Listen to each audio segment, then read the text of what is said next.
Hey, welcome to another episode of Scrapbooking with Trish. Today we're going to be going over improving your digital shadows using a paper scrapbook page as the basis for it. This is the paper page that I'm using as the basis for what I wanted to do with my shadow. As you can see, I set up a similar design on my own page just to sort of show you from one to the other of how to make the shadows do. So that you can see your page and the page while you're both working on it. A really easy thing to do is to just crop out the section that you're looking at and then just sort of overlay it on your page as a new layer so that you can zoom in and have both the reference and your page there so you can look at it and get an idea of what you're doing. So I like to start with shadowing my papers first. So we're going to be using the three paper strips on the reference image to apply the shadows to the three the two tape strips and the paper piece that I have used on my own page. Um, I always recommend having saving styles. Like if you find a style and you like it, save it. And so what I did was I started with my two paper set styles, and neither one of them really worked. Um, as you could see, the paper on the reference image does not really have any shadow coming off the left side, so I had to go through and adjust the angle that my light was coming in, uh, just because it's your shadows are going to interact with not only how the light is hitting them on the paper, but also how it is hitting them in reference to everything that is above and below them, because the light has to get to them through there. And since the paper pieces on the reference image are so flat and just so on the background paper, there's not really any shadow coming off the left, just off the bottom where they have sort of lifted it up some.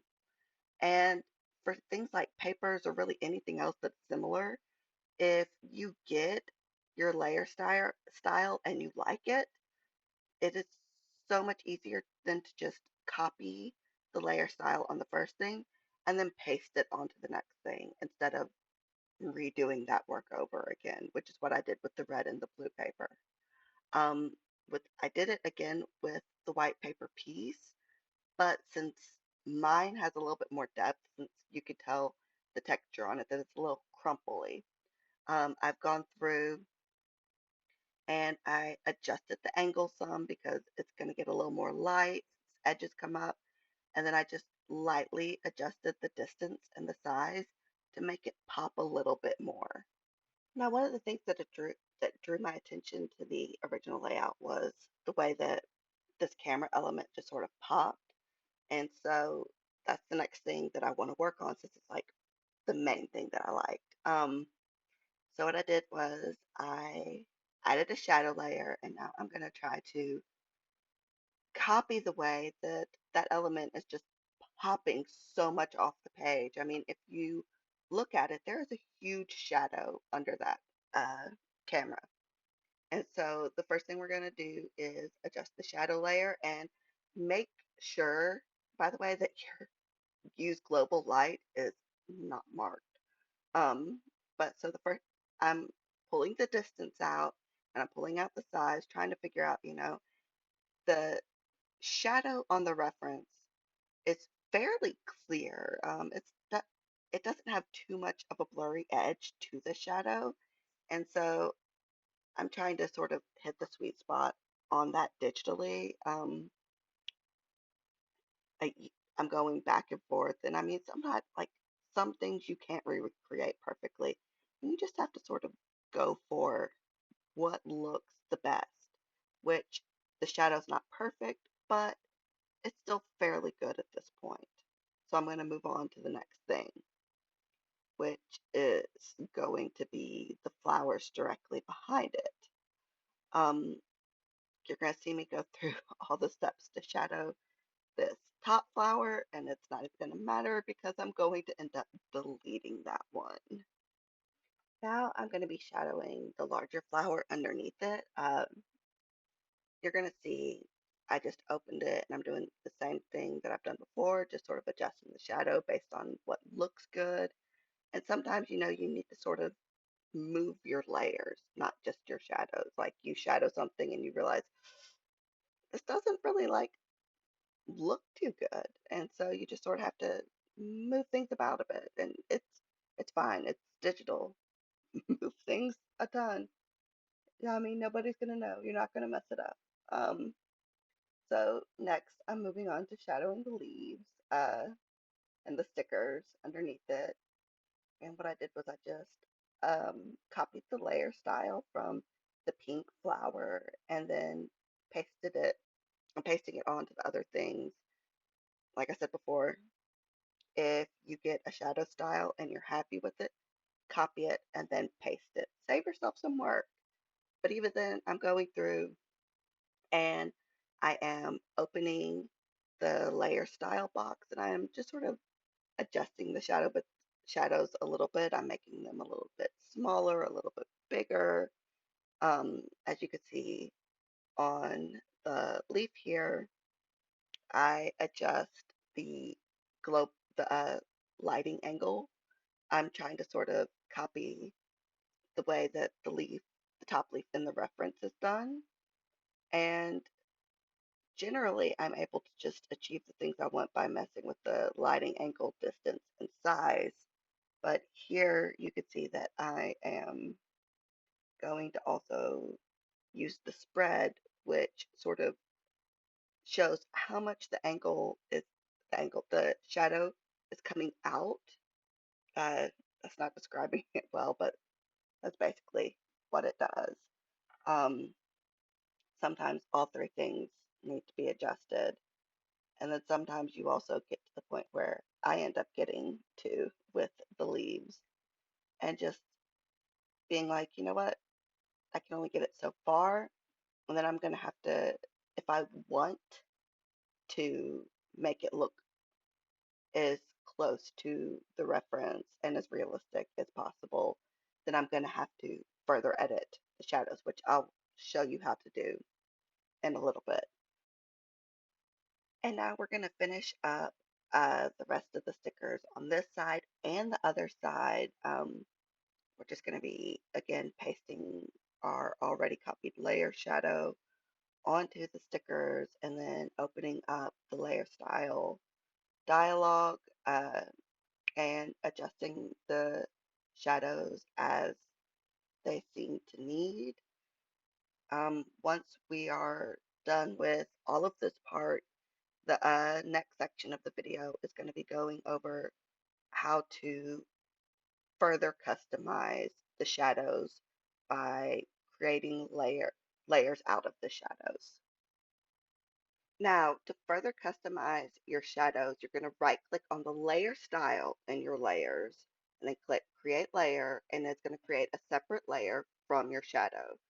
And then once you do that, you're going to click on your shadow in the layout and you're going to left click and select warp. Um, it and then the warp, it's going to give you grids over your shadow, and each grid controls a different part of the shadow. Uh, and you're just going to sort of move the different grid parts around to get the style that you want for your shadow. It seems difficult, but I promise it's not. It is incredibly easy. Sometimes once you do that, you're going to realize that your shadow, the edges are just a little bit too crisp. Uh, and so you can either use the smudge tool to just gently go around the edges and sort of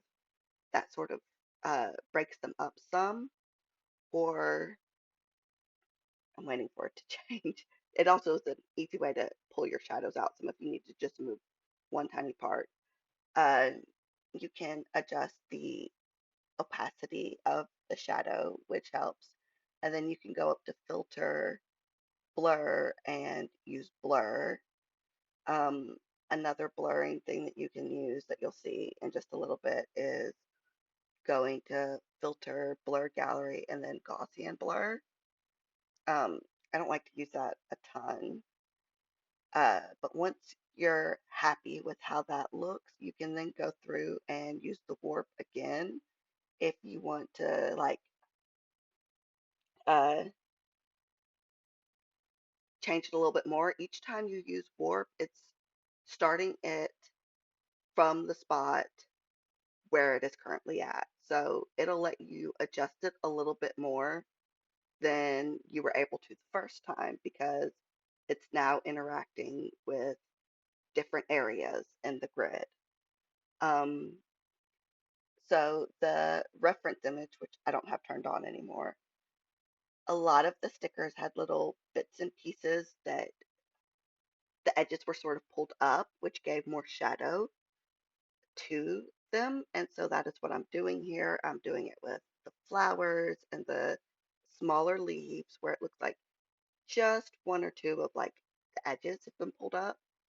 Um, Again, it's much easier. Like this is seriously one of the easiest things to do once you get the hang of it. Um,